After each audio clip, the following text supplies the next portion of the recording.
కొమురం భీం జిల్లా జంగాంలో deputy CM Bhatti Vikramarka పర్యటిస్తున్నారు. స్వయం సహాయక మహిళా సంఘాలకు 3.41 కోట్ల వడ్డీ లేని రుణాల పంపిణీ చేశారు. ఇందిరమ్మ ఇళ్లకు సంబంధించిన పత్రాలను లబ్ధిదారులకు అందజేశారు. అట్లాగే ప్రపంచంతో పోటీ పడేలా విద్యా వ్యవస్థను తీర్చిదిద్దుతున్నామని భట్టి విక్రమార్క తెలిపారు.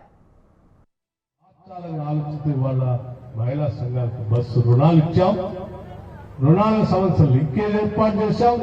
ఆ బస్సుల్ని ఆర్టీసీకి అనుసంధానం చేశాం. ఆర్టీసీకి మీకు డబ్బులు ఇచ్చే వ్యవస్థను ఏర్పాటు చేశాం. అంతిమంగా ఈ రాష్ట్రంలో గతంలో కనీసం 1000 రూపాయలు కూడా చేతిలో లేనటువంటి వాళ్ళు మహిళలు అవసరం పడితే ఎక్కడికైనా పోతే నీ దగ్గర ఇల్లు వాకిలు లేదు నీకాడిస్తా అని చెప్పి తిప్పి పంపించినటువంటి పరిస్థితులు గమనించిన మనం ఈరోజు ఈ వడ్డీ లేని రుణాల ద్వారా ఈ రాష్ట్రంలో బస్సులు కూడా ఓనర్లు అయ్యే స్థాయికి మహిళలను తీసుకొచ్చాం. భవిష్యత్తులో ఇంకా చేస్తాం. రాష్ట్రంలో సోలార్ పవర్ సంబంధించి మహిళా సంఘాలకు ఇస్తా ఉన్నాం. ఆ సోలార్ పవర్ కూడా మీతో పెట్టించి రేపొద్దున భవిష్యత్తులో ఆ కార్యక్రమాలు చేయాలనుకుంటున్నాం. ఈ పరిసర ప్రాంతాల్లో ఉన్నటువంటి గిరిజన కుటుంబాలకు ఇందిరమ్మ పేరు మీద తీసుకొచ్చినటువంటి పథకంతో ఇందిరా సౌర గిరి జల వికాసం, దాంతో మీ భూములు నేను ఈ ప్రాంతంలో నడుస్తున్నప్పుడు చాలా మంది చెప్పారు. మాకు ఆనాటి ఉమ్మడి రాష్ట్రంలో పట్టాలు ఇచ్చారు కానీ ధరణి వచ్చిన తర్వాత పట్టాలు లేవు, మా భూములు మమ్మల్ని దున్నుకోలేట్లేదు. అందుకే చెప్పాను, ధరణి బంగాళాఖాతంలో వేస్తాం, మళ్ళీ తిరిగి చట్టాన్ని తీసుకొస్తామని చెప్పి భూభారతం తీసుకొని వచ్చి మీకు ఉపయోగపడేట్టుగా చేస్తూ ఆనాటి ఉమ్మడి రాష్ట్రంలో ఇచ్చినటువంటి భూముల సంబంధించిన పట్టాలకి తిరిగి మీకు పట్టాలు ఇవ్వటమే కాదు, ROFR పట్టాలు ఇచ్చి ఆ పట్టా భూముల్లో మీ చేత వ్యవసాయం చేపించడానికి అక్కడ బోర్లు వేపించి సోలార్ పవర్ పెట్టించి డ్రిప్ ఇరిగేషన్ పెట్టి స్ప్రింక్లర్స్ పెట్టి వేసిన పంటలు కాపాడుకోవడానికి కావాల్సిన వ్యవస్థను ఏర్పాటు చేసి అవసరమైతే ఏపుగా పెరిగే పడినే పంట కంటే ఎక్కువ ఆదాయం వచ్చే పంటలు కూడా మీతో ఏపించాలని ఆలోచన చేస్తా ఉన్నాం. అది పామాయిల్ కావచ్చు, ఆవకాడో ప్లాంటేషన్ కావచ్చు, బ్యాంబూ ప్లాంటేషన్ కావచ్చు, ఇవన్నీ కూడా ఈరోజు రాష్ట్ర ప్రభుత్వం ఈ ప్రాంతంలో ఉన్న గిరిజన కుటుంబాల కోసం ఆలోచన చేసి ముందుకు పోతాం. అట్లాగే మిగతా గ్రామాల్లో ఉన్నటువంటి సమస్యలు, గోయగావ్ గ్రామంలో లేకపోతే సావర్కేడ గ్రామంలో భూమి కేటాయింపుకు సంబంధించిన అంశం కానీ, కొమరం భీం ప్రాజెక్టుకు సంబంధించి అడా గ్రామం దగ్గర ఉన్నటువంటి గ్రామంలో అడా ప్రాజెక్టు కట్టారు కానీ కెనాల్ తీసుకొని రాలేదు. దానికి సంబంధించి కూడా కెనాల్స్ కావాలని అడిగారు. వాటికి సంబంధించి కూడా ప్రపోజల్స్ తయారు చేసి ఇప్పటికే పంపించారు. కొద్ది రోజులు ఆ ప్రాజెక్టు సంబంధించిన పనులు కూడా మొదలు పెడతారు. అట్లాగే అమ్మలవాడుకు చెరువుకి సంబంధించి చెరువు కట్టారు కానీ కెరిమేర మండలంలో డిస్ట్రిబ్యూటర్స్ లేవని చెప్పారు. ఆ డిస్ట్రిబ్యూటర్ సంబంధించి కూడా ఇరిగేషన్ శాఖ సంబంధించి ఇప్పటికే ఆ కార్యక్రమం చేపట్టమని చెప్పారు. అంతిమంగా చాలా ప్రాంతాల్లో మాకు రేషన్ కార్డు లేవని కూడా అడిగారు. తినే బియ్యం తెల్లకపోతున్నాం, దొడ్డు బియ్యం వస్తున్నాం చెప్పాం. తప్పనిసరిగా అర్హత కలిగినటువంటి వాళ్ళందరికీ రేషన్ కార్డులు ఇస్తామని చెప్పాం. ఇవాళ రాష్ట్ర వ్యాప్తంగా 1,15 లక్షల కుటుంబాలు ఉంటే 96 లక్షల కుటుంబాలకి ఇవాళ రేషన్ కార్డులు ఇచ్చేశాం. బహుశా ఈ పరిసర ప్రాంతాలకు కూడా అర్హత కలిగినటువంటి వాళ్ళందరికీ రేషన్ కార్డు ఇవ్వటమే కాకుండా దొడ్డు బియ్యాన్ని పక్కన పెట్టి సన్న బియ్యం ప్రతి ఇంటికి ఈరోజు ఇంటింటికి పంపిస్తా ఉన్నాం.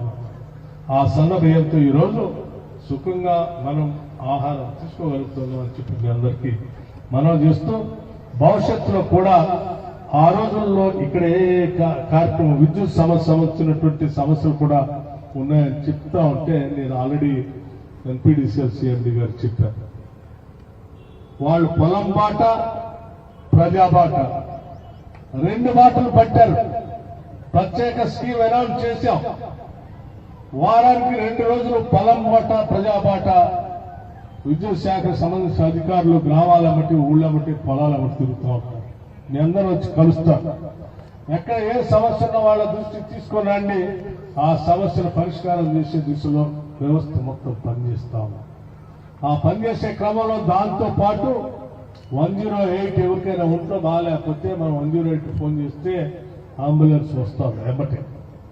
అట్లాగే ఎవరికైనా ఎక్కడైనా ఏంటైనా కరెంటు సమస్య ఉత్పన్నమైతే ఎవరు ఫోన్ చేస్తే ఎవరు ఫోన్ ఎత్తారో ఎవరు వస్తారో రాదో అనే పరిస్థితుల్లో ఈరోజు అటువంటి దానికి కూడా 1912 లాగా ఎట్లయితే ఉందో 1912 అనే ఒక నెంబర్ ప్రకటించాం.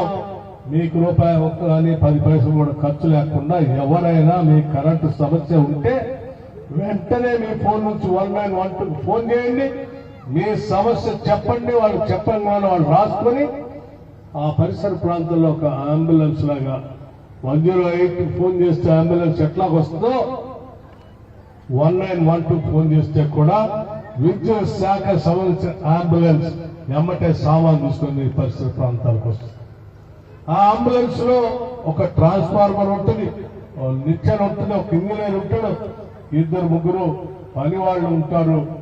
ఆ ఫీజులు సంబంధించిన వైర్లు ఉంటాయి, అన్ని ఉంటాయి. ఎక్కడికక్కడ ఎమ్మటే పని ముగిచేసి మళ్ళీ ఇన్ఫార్మ్ చేసేటువంటి వ్యవస్థని ఈరోజు రాష్ట్ర వ్యాప్తంగా అమలు చేస్తా ఉన్నాం. అందుకే ఈ ప్రాంతంలో వ్యవసాయానికి సంబంధించినటువంటి డీడీలు కట్టాము, కొన్ని కనెక్షన్స్ కూడా కావాలని అడుగుతున్నారు. వాటికి కూడా ఎటువంటి ఇబ్బంది లేకుండా వెంటనే అగ్రికల్చర్ కనెక్షన్స్ కూడా ఇచ్చే ఏర్పాటు చేస్తా ఉన్నాం. సాధ్యమైనంత మేరకు మీరు ఆలోచించే సోలార్ పవర్ ని ఈరోజు పెద్ద ఎత్తున మనం అమలు చేసే కార్యక్రమం తీసుకుంటున్నాం. మీరందరూ కూడా సోలార్ పవర్ కోసం అప్లై చేసుకుని రాష్ట్ర ప్రభుత్వం ఆ భూములకు సోలార్ పవర్ ఇచ్చి ఆ భూముల్లోనే మీకు ఇందిరమ్మ ఇళ్లను కూడా భవిష్యత్తులో శాంక్షన్ చేసి వ్యవసాయం చేసుకునే దగ్గరనే మీకు ఇల్లు వాకిలి కావాల్సిన ఏర్పాట్లు కూడా చేస్తామని చెప్పి మీ అందరికీ మనం చేస్తూ ఇక్కడ కొలం చింతకర్ర బొద్దుగూడ మీదుగా ఉన్నటువంటి రోడ్డు సంబంధించిన సమస్య, వీటితో పాటు ఉషే గ్రామాలకు చెందిన ఓజా కుటుంబానికి సంబంధించినటువంటి సమస్యలు, బోర్వెల్ ఉషే గ్రామం జంగాం గ్రామాలకి బోర్వెల్స్ కావాలని అడిగారు. బోర్వెల్ వేస్తే సక్సెస్ అయిందా? ఓకే, బోర్వెల్స్ కూడా అడిగిన బోర్వెల్స్ శాంక్షన్ చేస్తా ఉన్నాం. అదే ఇమీడియట్ గా కలెక్టర్ గారు ఇక్కడే ఉన్నారు, చెప్పాను నేను. ఆ బోర్వెల్స్ కూడా శాంక్షన్ చేస్తున్నాం. పిఓఐటీడీ గారు కూడా ఇక్కడ ఉన్నారు. వారికి సంబంధించినటువంటి ట్రైబల్ సంబంధించినటువంటి అన్ని అంశాలు వారు కూడా రాసుకుంటారు. ఏ సమస్య ఉన్నా ఈరోజు ప్రభుత్వం, ఇది ప్రజాప్రభుత్వం, పీపుల్స్ గవర్నమెంట్, ఈడ ప్రజావాణి ప్రతి వారం నడుస్తా ఉంది. ఏ సమస్య ఉన్నా వారి దృష్టి తీసుకొని ఆ సమస్యలు పరిష్కారం చేస్తూ ముందుకు పోతామని చెప్పి మీ అందరికీ మనవి చేస్తూ ఈ ట్రైబల్ వెల్ఫేర్ నుంచి గిరిజన కార్పొరేషన్స్ కానీ ట్రైకార్ నుంచి కానీ ఈ ఓజా సంబంధ హస్తకళల దానికి అక్కడ ఉన్నటువంటి వాళ్ళందరికీ సెల్ఫ్ ఎంప్లాయ్మెంట్ కింద మీరు లోన్స్ అన్ని ప్రాసెస్ చేసి మీ అందరికీ ఇప్పించే ఏర్పాటు చేస్తామని చెప్పి ముగించే ముందు మీ అందరికి చెప్తూ మరొకసారి మీ అందరికీ నా హృదయపూర్వకమైనటువంటి అభినందనలు, నూతన సంవత్సర శుభాకాంక్షలు. నమస్కారం. జై హింద్. Thank you sir. అందరూ ఒకసారి చప్పట్లు కొడదాం సార్ కి.